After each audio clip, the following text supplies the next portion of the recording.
ইন্নাল্লাযীনা আমানু ওয়া আমিলুস সালিহাতি কানাত লাহুম জান্নাতুল ফিরদাউসি নুজুলা।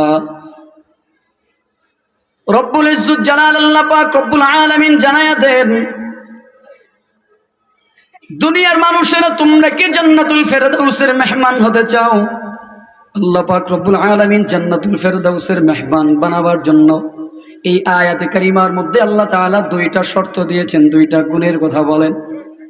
বলে যার মধ্যে এই দুইটা গুণ পাওয়া যাবে, যার মধ্যে দুইটা গুণে যেই মানুষটা গুণান্বিত হতে পারবে, আল্লাহ তাআলা বলেন কানাত লাহুম জান্নাতুল ফিরদাউসি নুজুলা, আমি আল্লাহ তাদেরকে জান্নাতুল ফিরদাউসের মেহমান বানায় দিব।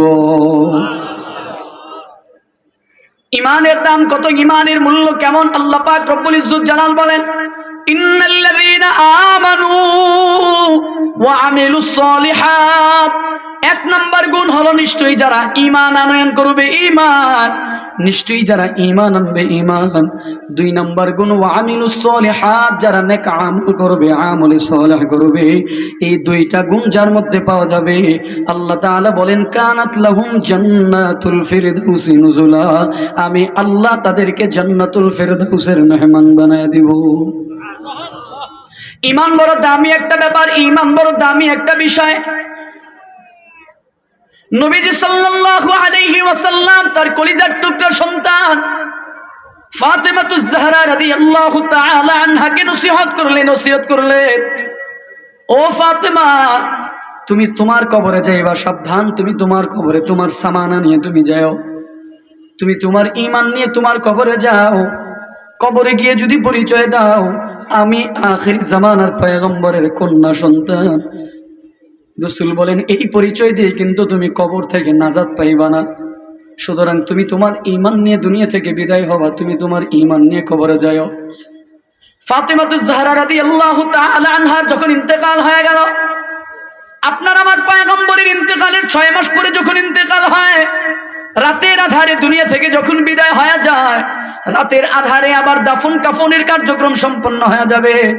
এই সংবাদটা যখন রাসূলের খাদেম আবু যর গিফারি রাদিয়াল্লাহু তাআলা আনহু তিনি যখন এই সংবাদটা শুনতে পেলেন, ফাতেমার ইন্তেকালের সংবাদটা শোনার পরে তিনি ফাতেমাতুজ জাহরা রাদিয়াল্লাহু তাআলা আনহার কবরের মধ্যে গিয়া, জান্নাতুল বাকির মধ্যে গিয়ে, কবরের মধ্যে গিয়া সম্বোধন করে, কবরকে সম্বোধন করে বলে, সাবধান কবর শোনো, তোমার গর্ভে আজকে কাকে রাখা হবে জানো? তোমার গর্ভে আজকে কাকে রাখা হবে তুমি কি জানো? সাবধান কবর, কোনো বেয়াদবি করবা না, তোমার গর্ভে আজকে রাখা হবে সাইয়্যিদুল মুরসালিন খাতামুন নবিয়্যিন মুহাম্মাদুর রাসূলুল্লাহ সাল্লাল্লাহু আলাইহি ওয়াসাল্লামের কলিজার টুকরা সন্তানকে রাখা হবে। খবরদার কবর, কোনো বেয়াদবি করবা না, কোনো বেয়াদবি করবা না। কবরকে আবার সম্বোধন করে বলে, কবর খবরদার কোনো বেয়াদবি করবা না, তোমার গর্ভে আজকে কাকে রাখা হবে জানো? তোমার গর্ভে জান্নাতি মহিলাদের সরদার ফাতেমাকে রাখা হবে। তোমার গর্ভে কাকে রাখা হবে জানো? শেরে খোদা আলীর স্ত্রীকে তোমার গর্ভে রাখা হবে। জান্নাতি যুবকদের সরদার হাসান হুসাইনের মাকে তোমার গর্ভে রাখা হবে। সাবধান কবর, সাবধান, খবরদার কোনো বেয়াদবি করবা না, খবরদার কোনো অসন্তোষমূলক আচরণ করবা না। আল্লাহর কুদরত, আল্লাহর নিদর্শন প্রকাশ পেয়ে গেল। কবর মানুষের মতো করে কণ্ঠ ছেড়ে ডাইকা বলে, ও আবু যর গিফারি শোনো, আনা বাইতুত তুরাব, আমি মাটির কবর, আমি কোনো জান্নাতি মহিলাদের সরদারকে চিনি না, আমি কোনো হাসান হুসাইনের মাকে আমি চিনি না, আমি কোনো আলীর স্ত্রীকে চিনি না, আমি কোনো সাইয়্যিদুল মুরসালিন শেষ নবীর কন্যাকে আমি চিনি না। আমি চিনি দুইটা জিনিস, একটা হলো ঈমান নেক আমল, আর একটা হলো বেঈমান বদ আমল। যেই মানুষটা ঈমান আর নেক আমল নিয়ে আমি মাটির গর্ভে আসতে পারবে, সে দেখবে আমার সুন্দর আচরণ, সুন্দর ব্যবহার। আর কেউ যদি, আল্লাহ না করুন, কেউ যদি বেঈমান হয়ে কবরে যায়, সে দেখবে আমার দুর্ব্যবহার, সে দেখবে আমার দুরাচরণ। এজন্য আমি মাটির কবর ঈমান ব্যতীত আর কাউকে চিনি না, নেক আমল ব্যতীত অন্য কাউকে আর চিনি না। জানো কি বন্ধু, জানো ঈমান যারা আনয়ন করবে তাদেরকে মুমিন বলা হয়। ওই মুমিনের দাম আল্লাহর কাছে কত বড় জানো? ঈমান যারা আনয়ন করবে তাদেরকে বলা হয় মুমিন, তারা হলো বিশ্বাসী। ওই ঈমানদারদের দাম আল্লাহর কাছে কত বড় জানো? মুসলিম শরীফের বর্ণনায় আপনার আমার পয়গম্বর জানায়া দেন, قال رسول الله صلى الله عليه وسلم لا تقوم الساعة حتى يقال في الأرض الله الله। পয়গম্বর আকরাম সাল্লাল্লাহু আলাইহি ওয়াসাল্লাম জানায়া দেন, বলে ততক্ষণ পর্যন্ত কিয়ামত সংঘটিত হবে না। লা তাকুমুস সাআ, ততক্ষণ পর্যন্ত কিয়ামত সংঘটিত হবে না। বলে কতক্ষণ পর্যন্ত? হাত্তা ইউকালা ফিল আরদি আল্লাহ আল্লাহ। রাসূল জানায়া দেন, যতক্ষণ পর্যন্ত জমিনের মধ্যে একজন আল্লাহর বান্দা থাকবে যাদের জবান দিয়ে উচ্চারণ হবে আল্লাহ আল্লাহ, যার জবান দিয়ে আল্লাহ আল্লাহ উচ্চারণ হবে, এমন একজন গোলামও যদি দুনিয়ার মধ্যে জীবিত থাকে, জিন্দা থাকে, রাসূল বলেন ততদিন পর্যন্ত জমিন ধ্বংস হবে না, ততদিন পর্যন্ত জমিনের মধ্যে কিয়ামত হবে না। এজন্য মুহাব্বতে বলেন ঈমানের দাম আছে না নাই? আছে। আর একটু মুহাব্বতে বলেন আছে না নাই? আছে। ঈমানদারদের দাম কেমন আছে আল্লাহর কাছে, কেমন আছে? এই ঈমানটা আপনি আমি গ্রহণ করা লাগবে। আজকে আপনি আমি নিজেদেরকে পরিচয় দিই, আমি ঈমানদার, আমি মুমিন, আমি মুসলমান। বন্ধুরা আমার, আপনার আমার ঈমান আর সাহাবায়ে কেরামের ঈমানের মধ্যে তফাৎ, পার্থক্য কেমন জানো? রব্বুল ইজ্জত জালালাল্লাহ পাক রব্বুল আলামিন আপনাকে আমাকে ঈমান আনয়ন করার কথা বলেছেন, বলে ঈমান আনতে হবে। বলে কেমন ঈমান আনবো? সূরা বাকারার মধ্যে আল্লাহ তাআলা জানায়া দেন, আমিনু কামা আমানান নাস। ঈমান যদি আনতে হয়, ঈমান যদি আনতেই হয় তো ঈমান আনো। ওই নাস দ্বারা উদ্দেশ্য হচ্ছে সাহাবায়ে কেরাম। মুফাসসিরিনে কেরামগণ বলেন নাস দ্বারা উদ্দেশ্য মাকসাদ হলো সাহাবায়ে কেরাম। ঈমান যদি আনতে হয় তো সাহাবায়ে কেরামদের মতো করে ঈমান আনো। সাহাবায়ে কেরামের ঈমান কেমন কুওয়াতি ঈমান ছিল? এ বন্ধুরা আমার, 15 থেকে 20 মিনিট সময় আপনাদেরকে আর বিরক্ত করব, এরপরে হয়তো বেশি সময় বিরক্ত করা লাগবে না। সাহাবায়ে কেরামের ঈমানের পাওয়ার, ঈমানের কুওয়াত কেমন ছিল? রাসূলের একজন সাহাবীর ইতিহাস আপনাদেরকে শোনাই। আপনার আমার পয়গম্বরের একজন সাহাবী ছিলেন, নাম আব্দুল্লাহ বিন হুযায়ফা রাদিয়াল্লাহু তাআলা আনহু। তিনি কেমন কুওয়াতওয়ালা ঈমানদার ছিলেন, কেমন কুওয়াতি ঈমানওয়ালা ছিলেন জানো? মুসলমানদের দ্বিতীয় খলিফা ফারুক আজম রাদিয়াল্লাহু তাআলা আনহুর জামানার কালের কথা। ওই সময়টায় মুসলমানদের সঙ্গে আর রোমের খ্রিস্টানদের সঙ্গে একটা যুদ্ধ সংঘটিত হয়েছিল। একটু মনোযোগ দিয়ে সাহাবায়ে কেরামের ঈমানের পাওয়ারের কথা আমরা একটু শুনবো।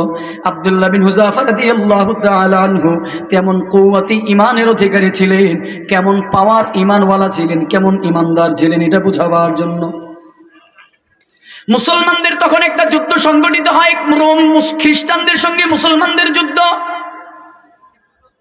তৎকালীন জামানায় দুইটা সাম্রাজ্য ছিল,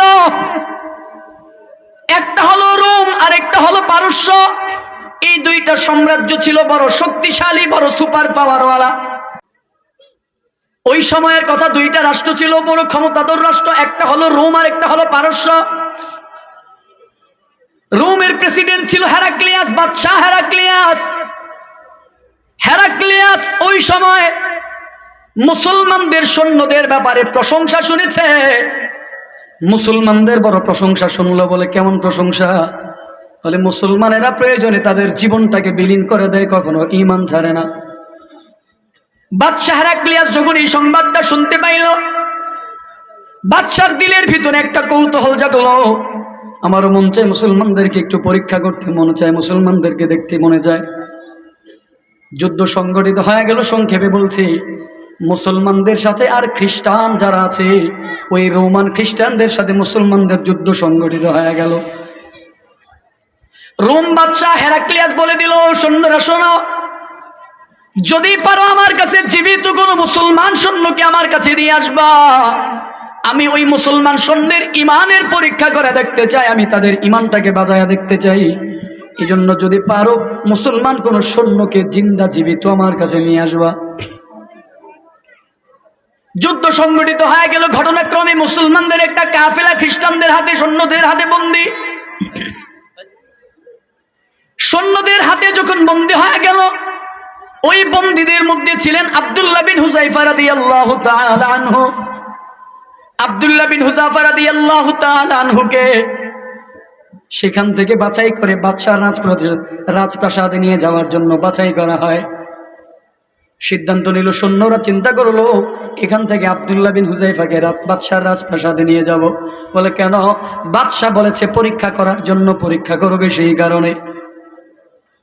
মুসলমান বন্ধুরা আমার, একটু মনোযোগ দিয়ে শোনেন, সাহাবায়ে কেরামের ঈমানের কেমন কুওয়াত ছিল, কেমন পাওয়ার ছিল, সাহাবায়ে কেরামের কেমন শক্তিশালী কুওয়াতে ঈমানদার ছিলেন। আব্দুল্লাহ বিন হুযায়ফা রাদিয়াল্লাহু তাআলা আনহুকে যখন বাদশাহ রাজপ্রাসাদে নিয়ে যাওয়া হয়, ওই আব্দুল্লাহ বিন হুযায়ফাকে বাদশাহ রাজপ্রাসাদে নেওয়ার জন্য, বাদশার কাছে পৌঁছাবার জন্য একটা গেট তৈরি করেছিল, একটা রাস্তা, একটা গেট তৈরি করলো। বলে ওই গেটটা কেমন করে তৈরি করলো? বলে গেটটা ছোট করে নিচু করে, চিকন করে ছোট আর নিচু করে গেটটা তৈরি করলো। তার মানে কেউ যদি এই গেট দিয়ে প্রবেশ করতে চায়, মাথাটাকে নত করে, মাথাটা নোয়ায়া তারপরে সেই গেট দিয়ে প্রবেশ করা লাগবে। এর দ্বারা বুঝাইতে চাই, তুমি যদি আমার কাছে আসতে চাও তো আমার কাছে সিলিন্ডার করে মাথা নত করে আমার কাছে আসবা।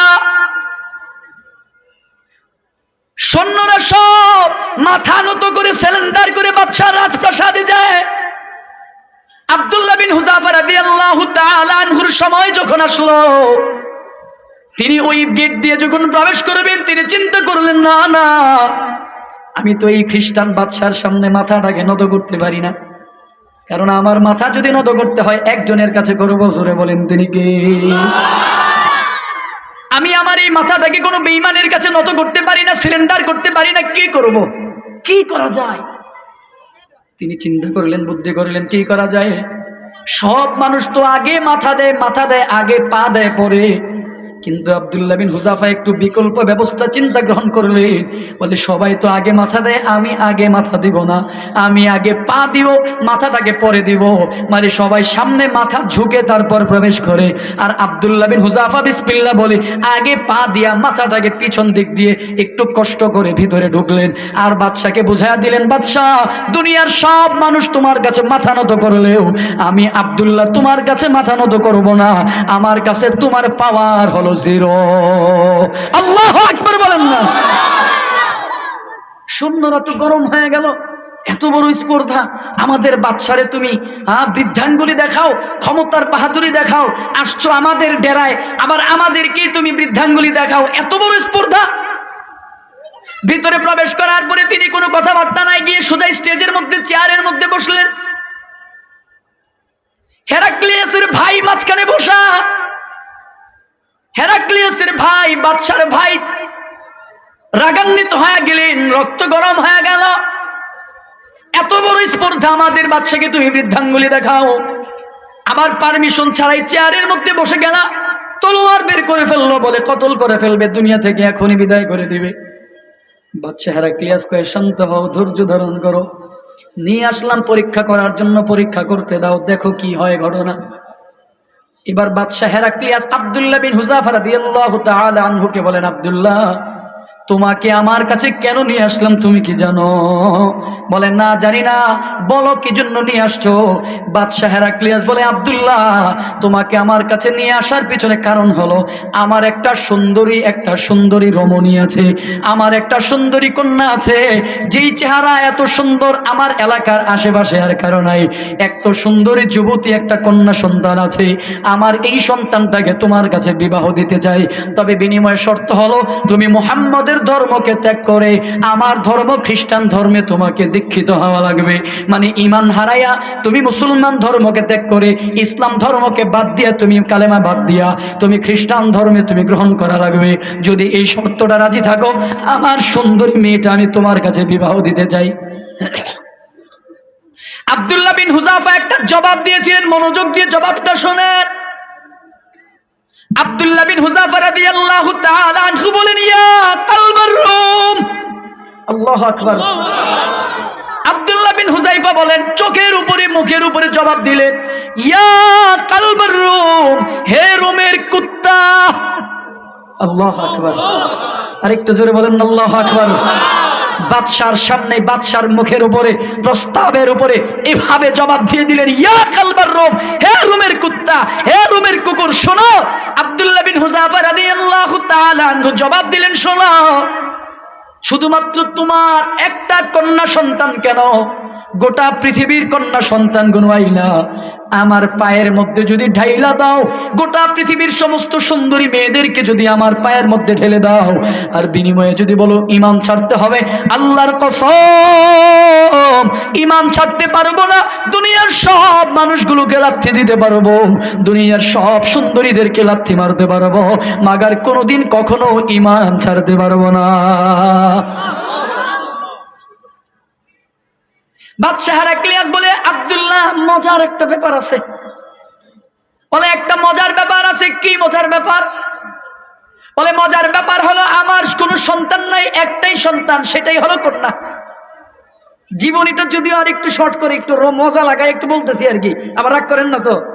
একেবারে যেভাবে বলতেছি জীবনী সেইভাবে কিন্তু লেখা নাই, একটু রসকস লাগায় একটু প্রেজেন্ট করা হচ্ছে আর কি, আবার রাগ করবেন না তো। আবার বাচ্চা ডাক দিয়ে বলে, আব্দুল্লাহ শুনো, মজার ব্যাপারটা হলো আমার আর কোনো সন্তান নাই, একটাই মাত্র সন্তান, একটাই মাত্র সন্তান। সেই সন্তানটাকে তোমার কাছে বিবাহ দিতে যাই।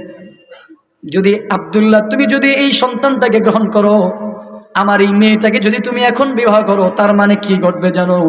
অর্ধেক রোম সাম্রাজ্যের রাজত্বের বাদশা আমি তোমাকে এখনই বানায় দেব, আর বাকি অর্ধেক রাজত্ব আমার ইন্তেকালের পরে, মৃত্যুর পরে তুমি বাকি অর্ধেক রাজত্ব পেয়ে যাইবা। তার মানে তুমি যদি আমার মেয়েটাকে বিবাহ করো, একে তো সুন্দরী মেয়ে পাইবা, দ্বিতীয়ত আমার মৃত্যুর পরে গোটা রোম সাম্রাজ্যের বাদশা হয়ে যাইবা। বিনিময়ে তোমাকে ঈমান ছাড়তে হবে, ইসলাম ধর্মকে ত্যাগ করা লাগবে। বলো, ইসলাম ধর্মকে ত্যাগ করতে রাজি কিনা? যদি ইসলামকে ত্যাগ করতে পারো তো আমার মেয়েটাকেও বিবাহ দিব, দুনিয়ার ক্ষমতাও পেয়ে যাইবা। আল্লাহর কসম, আব্দুল্লাহ বিন হুযাফা রাদিয়াল্লাহু তাআলা আনহু বলেন, ও রোমের কুকুর শোনো, তুমি শুধুমাত্র তোমার একটা কন্যা সন্তান কেন, শুধুমাত্র তোমার এই রোম সাম্রাজ্যের ক্ষমতা কেন, আমি আব্দুল্লাহ বিন হুযাফার পায়ের সামনে যদি পৃথিবীর সমস্ত সুন্দরী মেয়েদেরকে আইনা দাও, তুমি যদি আমার পায়ের সামনে গোটা দুনিয়ার ক্ষমতাও যদি আইনা দাও, আমি দুনিয়ার ক্ষমতাকে লাথি মারবো, দুনিয়ার সুন্দরীদেরকে লাথি মারবো, আল্লাহর কসম কোনোদিন ঈমান ছাড়বো না। আল্লাহু আকবার বলেন না। এই হলো সাহাবায়ে কেরামের ঈমান, এটাই হলো সাহাবীদের ঈমান। জানো কি বন্ধু, জানো তুমি আমি যদি আজকে এই পরিস্থিতির মধ্যে পড়তাম, যখন তোমার আমার জবাব হয়ে যাইত, সুযোগ জীবনে বারবার আসে না। হ্যাঁ, তুমি আমি যদি এই পরিস্থিতির মধ্যে পড়তাম তো জবান দিয়ে অটোমেটিক বের হয়ে যাইতো, সুযোগ জীবনে বারবার আসে না, সুযোগটা কাজে লাগাও, প্রয়োজনে আবার দ্বিতীয়বার ঈমান গ্রহণ করবো। আল্লাহর কসম, এই পরিস্থিতিতে যদি তুমি আমি পড়তাম, আমার তো মনে হয় আমি পড়লেও আমি ঈমানটাকে বিক্রি করে দিতাম। আমার কথা বলছে, আপনাদের কথা না, আবার নিজেদের গায়ে মাইখেন না। আব্দুল্লাহ বিন হুযায়ফা রাদিয়াল্লাহু তাআলা আনহুর এই জবাব শোনার পরে বাদশাহ মনক্ষুণ্ণ হয়ে গেল। বাদশাহ বলতেছে, একটা কাজ করো, লোভ দেখায় যেহেতু তাকে কন্ট্রোল করতে পারি নাই, এবার তার একটা কাজ করো, এবার তারে ভয় দেখাও। ভয়, নারীর লোভ দেখাইলাম, ক্ষমতার লোভ দেখাইলাম, পারি নাই। বাজান মনে রাখেন একটা কথা, টাকার লোভটা সামলানো বড় সহজ, কিন্তু নারীর লোভ সামলানো বড় কঠিন। ঠিক বললেও ঠিক, না বললেও ঠিক। অল্প কিছু পুরুষ জাতি ছাড়া, সামান্য কিছু পুরুষ ছাড়া বাকি পুরুষের সামনে যদি সামনে 1000 টাকা পড়ে থাকে ধরবে না, কিন্তু সুযোগ পাইলে কোনো মেয়ে যদি সামনে আসে তাকে ছাড়বে না। হ্যাঁ, এটাই পুরুষের স্বভাব, এটাই আপনার আমার স্বভাব। টাকার লোভ সামলানো সহজ, ক্ষমতার লোভ সামলানো সহজ, কিন্তু নারীর লোভ সামলানো বড় কঠিন। নারীর লোভ সামলানো বড় কঠিন। কিন্তু সাহাবায়ে কেরামের ঈমানের অবস্থা কেমন? দুনিয়ার সব লাথি মারবো কিন্তু ঈমান বলে না, বলে না, দুনিয়ার সব লাথি মারবো কিন্তু ঈমান। বাদশা বলে, ক্ষমতার লোভ দেখায়া, নারীর লোভ দেখায় তো পারলাম না, একটা কাজ করো, এবার তারে ভয় দেখাও। ভয় দেখো, ভয় দেখায় কিছু করতে পারো কিনা। কষ্ট হয়ে যাচ্ছে আপনাদের? বলে, দেখো এবার তারে ভয় দেখায় কিছু করতে পারো কিনা, ঈমান থেকে দূরে সরাইতে পারো কিনা। বাদশা হেরাক্লিয়াস আব্দুল্লাহর ব্যাপারে প্রজ্ঞাপন জারি করে দিল, আদেশ করলো, যাও তাকে জেলখানার মধ্যে এবার বন্দী করো। বলা হলো যাও জেলখানার মধ্যে নিয়ে হাজতের মধ্যে বন্দী করে দাও। ইমানদারদের ইমানি পরীক্ষা কেমন করে দেওয়া লাগে প্রস্তুতি গ্রহণ করেন। আপনার আমারও সেই ইমানের পরীক্ষা হয়তো দেওয়া লাগতে পারে। প্রস্তুতি গ্রহণ করেন। আপনাকে আমাকে হয়তো আব্দুল্লাহ বিন হুযাফার মতো ইমানের পরীক্ষা দেওয়া লাগবে। আপনাকে আমাকে হয়তো হযরতে খাব্বাব রাদিয়াল্লাহু তাআলা আনহুর মতো ইমানের পরীক্ষা দেওয়া লাগতে পারে। প্রস্তুতি গ্রহণ করেন। আপনাকে আমাকে হয়তো হযরতে খুবাইবের মতো ইমানের পরীক্ষা দেওয়া লাগতে পারে। এজন্য মনটাকে মজবুত করে নেন, মনটাকে শক্ত করে নেন। দুনিয়ার সব লোভ আসবে, দুনিয়ার সব অফার আসবে, সব লাথি মারবো, কিন্তু ইমানটাকে কখনো টাকার বিনিময়ে বিক্রি করব না। প্রস্তুতি গ্রহণ করেন ইমানের জন্য, প্রস্তুতি গ্রহণ করেন দেশের সার্বভৌমত্ব রক্ষার জন্য, প্রস্তুতি গ্রহণ করেন ইসলামকে ক্ষমতায় নেওয়ার জন্য, প্রস্তুতি গ্রহণ করেন কোরআনের ইজ্জত রক্ষার জন্য, প্রস্তুতি গ্রহণ করেন খাতামুন নবিয়্যিনের চেয়ারকে হেফাজতের জন্য। যদি কখনো ডাক আসে সেইটাকে সাড়া দিতে তৈরি আছেন না নাই? আল্লাহ আমাদের বোঝার তৌফিক দান করেন। আর একটু জোরে বলেন না। রাগ করতেছেন? আব্দুল্লাহ বিন হুযাফার ব্যাপারে বলে ওরে তো পারি নাই, ক্ষমতার লোভ দেখায়া, নারীর লোভ দেখায়া। একটা কাজ করো, ওরে নিয়ে জেলখানার মধ্যে বন্দি করো, ওর খাবার দাবার সব বন্ধ করে দাও।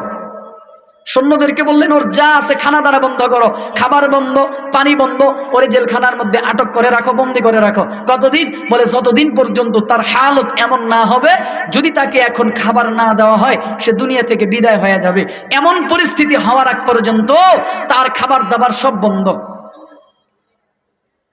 আব্দুল্লাহ বিন হুযাফা রাদিয়াল্লাহু তাআলা আনহুকে জেলখানার মধ্যে বন্দী করা হলো। সৈন্য রেখে দেওয়া হলো তাকে পরীক্ষা করার জন্য, প্রতিদিন চেক করত। হঠাৎ একদিন দেখতে পেল তার অবস্থা এমন হয়ে গেল যে আব্দুল্লাহ বিন হুযাফাকে যদি এখন খাবার না দেওয়া হয়, হতে পারে সে দুনিয়া থেকে বিদায় হয়ে যাইতে পারে, তার এমন অবস্থা হয়ে যাবে। এবার বাদশার কাছে গিয়ে ওই সৈন্য গিয়ে বলেন, বাদশাহ, আব্দুল্লাহ বিন হুযাফার এমন অবস্থা হয়ে গেল, যদি তাকে এখন খাবার না দেন হয়তো সে দুনিয়া থেকে মরে যেতে পারে, চলে যেতে পারে। বাদশা বলে, যাও তাকে খাবার দাও, তবে কি খাবার দিবা? সে যেহেতু কালেমাওয়ালা মুসলমান, ইমানওয়ালা মুসলমান, সে যেহেতু কালেমাওয়ালা মুসলমান, ইসলাম ধর্মী মুসলমানদের জন্য শুকরের গোশত খাওয়া হারাম, মুসলমানদের জন্য মদের পানি খাওয়া হারাম। যাও দেখো এই সুযোগে তাকে শুকরের গোশত আর মদ খাওয়াইয়া ইমানটাকে তারে নড়বড় করতে পারো কিনা, ইমান থেকে তাকে দূরে সরাইয়া দিতে পারো কিনা দেখো। বাদশা পাঠাইয়া দিল, যাও শুকরের গোশত আর মদ দিয়ে পাঠাই দিল, এই খাবারগুলো পরিবেশন করো। আব্দুল্লাহ বিন হুযাফা রাদিয়াল্লাহু তাআলা আনহুর সামনে এই খানাগুলো যখন প্রেজেন্ট করা হলো, বলা হলো, নেও আব্দুল্লাহ, তোমার জন্য খাবার তৈরি হলো, এই খাবারগুলো খেয়ে নাও। তবে আব্দুল্লাহ শোনো, তোমার সামনে যেই খাবারগুলো দেওয়া হলো, এই খাবারগুলো কি খাবার তুমি কি জানো? এই যে গোশতটা দেখতেছো, এই গোশতটা হলো শুকরের গোশত, যাকে তোমরা হারাম বলো। যেই পানিটা তুমি দেখতেছো, এই পানিটা হলো মদের পানি, যেই পানিকে তোমরা হারাম বলে থাকো। নাও এই পানিটার গোশতটা খেয়ে নাও। আব্দুল্লাহ বিন হুযাফা রাদিয়াল্লাহু তাআলা আনহুর সামনে যখন খাবারটা দিল, জানো কি বন্ধু, জানো আব্দুল্লাহ বিন হুযাফা রাদিয়াল্লাহু তাআলা আনহু খাবার তো খেলুই না, বরঞ্চ লাথি মেরে খাবারটাকে দূরে সরায়া ডাক দিয়া বলে, বেঈমানেরা শোনো, প্রয়োজনে আমি খাবার না খেতে শাহাদাতের সুধা প্রয়োজনে পান করব, কিন্তু তারপরেও এই পেটের মধ্যে কোনো হারাম খাদ্য ঢুকাবো না। আব্দুল্লাহ বিন হুযাফা রাদিয়াল্লাহু তাআলা আনহুর কাছে বললেন, তিনি কি বললেন? খাবার আমি খাবো না, এই হারাম খাদ্য আমার পেটের মধ্যে ঢুকাবো না। আব্দুল্লাহ বিন হুযাফা রাদিয়াল্লাহু তাআলা আনহুর জবাবের পরে তিনি বললেন, শোনো, প্রয়োজনে খাবার না খেতে শাহাদাতের সুধা পান করব, তারপরও কখনো এই পেটের মধ্যে আমি হারাম ঢুকাবো না, হারাম প্রবেশ করব না। এজন্য এটাও বলা হয়ে থাকে, কারো ইমানের দাম হলো 10 টাকা, কারো ইমানের দাম হলো 100 টাকা, আবার কারো ইমানের দাম হলো 1000 টাকা, আবার কারো ইমানের দাম হলো লাখ টাকা, আবার কারো ইমান বিক্রি হয়ে যায় 10 লাখ টাকায়। আলহামদুলিল্লাহ, জমিনের মধ্যে এমনও আল্লাহর গোলাম আছে যাদের ইমান গোটা দুনিয়ার ক্ষমতা পায়ের মধ্যে আইনা ঢাইলা দিলেও সেই ইমানটাকে আর বিক্রি করে না। বলেন তো, এমন মানুষ জমিনের মধ্যে আছে না নেই? আব্দুল্লাহ বিন হুযাফা রাদিয়াল্লাহু তাআলা আনহু তিনি বললেন, আমি প্রয়োজনে শাহাদাতের সুধা পান করব, কিন্তু তারপরেও এই হারাম খাদ্য পেটের মধ্যে ঢুকাবো না। জানো কি বন্ধু, জানো এই জবাবটা যখন দিয়ে দিল, বাদশার কান পর্যন্ত যখন জানানো হলো আব্দুল্লাহ তো এই কথা বলেছে, আব্দুল্লাহ বিন হুযাফার এই জবাব শোনার পরে বাদশা হেরাক্লিয়াস আরো ক্ষিপ্ত হয়ে গেল। এত বড় কথা, এত বড় দুঃসাহস, আমার মুখের উপরে এমন ভাবে কথা বলে। এক কাজ করো, শাস্তির কৌশলটা আরো পরিবর্তন করো, আরো শাস্তি বাড়ায় দাও। কেমনে বাড়ায় দিবা? বলে আব্দুল্লাহকে নিয়ে আসো, সাথে তার সঙ্গীদেরকেও নিয়ে আসো। বিশাল বড় একটা কড়াই নিয়ে আসা হয়, বিশাল বড় একটা পাতিলের ব্যবস্থা করা হলো। ওই পাতিলের মধ্যে তেল ঢালা হয়, তেলের মধ্যে গরম করতে করতে উত্তপ্ত করা হয়। জানো কি বন্ধু, জানো, মন দিয়ে আর 2-4-5 মিনিট কথাগুলো শুনবা। আব্দুল্লাহ বিন হুযাফা রাদিয়াল্লাহু তাআলা আনহুকে বসে আনার জন্য, নিজের মুঠোয় নিয়ে আসার জন্য তাকে বলা হলো, যাও আব্দুল্লাহ সহ তার সঙ্গীদেরকে আমার রাজপ্রাসাদে হাজির করো। সৈন্যদেরকে বলা হলো একটা পাতিলা নিয়ে আসো, বিশাল বড় পাতিলা নিয়ে আসা হলো। তেল ঢালা হয়, তেলটাকে ফুটন্ত গরম করা হয়। তেল এমন ফুটন্ত গরম হলো, তেলের মধ্যে এখনই যদি কাউকে রাখা হয়, ওই মানুষটার সাথে সাথে দুনিয়া থেকে বিদায় হয়ে যাবে।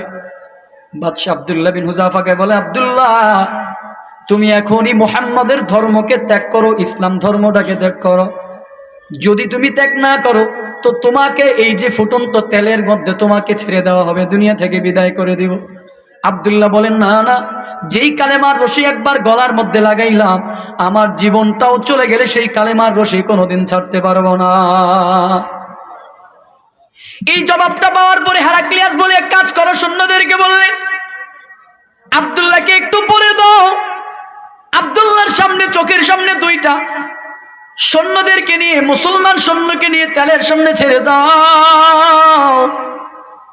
আব্দুল্লাহ বিন হুযাফা রাদিয়াল্লাহু তাআলা আনহুর চোখের সামনে 2 জন সৈন্যকে নিয়ে কোরিয়ার মধ্যে গরম তেলের মধ্যে নিয়ে ছেড়ে দেওয়া হয়। জানো কি বন্ধু, জানো, ফুটন্ত তেলের মধ্যে ছাড়তে দেরি হয়, সাথে সাথে তাদের হাড় থেকে গোশতগুলো আলাদা, দেরি হয় না। হাড় থেকে, হাড্ডি থেকে গোশতগুলো আলাদা হয়ে গেল। চোখের সামনে মুহূর্তের মধ্যে গোটা শরীরের হাড্ডিগুলো, কঙ্কালগুলো তেলের মধ্যে ভেসে উঠল। আব্দুল্লাহ বিন হুযাফা রাদিয়াল্লাহু তাআলা আনহু তারপরেও ঈমান ছাড়ে না। হেরাক্লিয়াস ডাক দিয়ে বলে, আব্দুল্লাহ ঈমান ছেড়ে দাও, না হয় তোমাকেও ছেড়ে দেওয়া হবে, তোমাকেও তেলের মধ্যে ছাড়া হবে।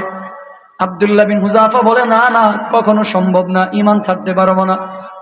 সৈন্যদেরকে বলা হলো, আব্দুল্লাহকেও নিয়ে ছেড়ে দেওয়ার ব্যবস্থা করো।